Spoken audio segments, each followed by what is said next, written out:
Okay, this is a review for a budk lock pick set. I'm going to pick a master lock. It's a 40mm master lock.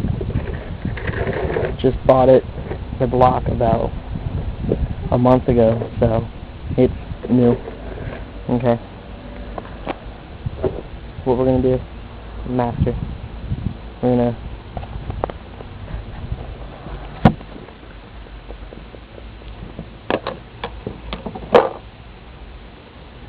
We're going to take our key. First of all, this is locked. I do have a key for it. Okay, it's open. It's locked nice and tight.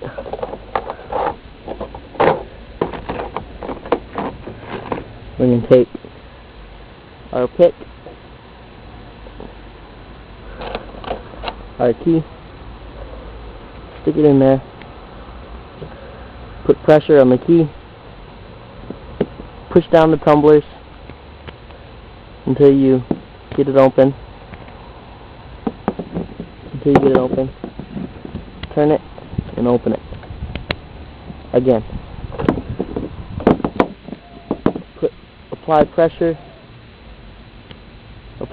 to the key. Push your tumblers.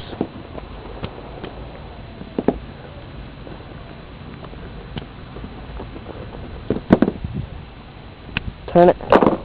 There you go. It's open. This is definitely worth the $13 I spent on it. If you have any questions, just leave me a comment. Thank you.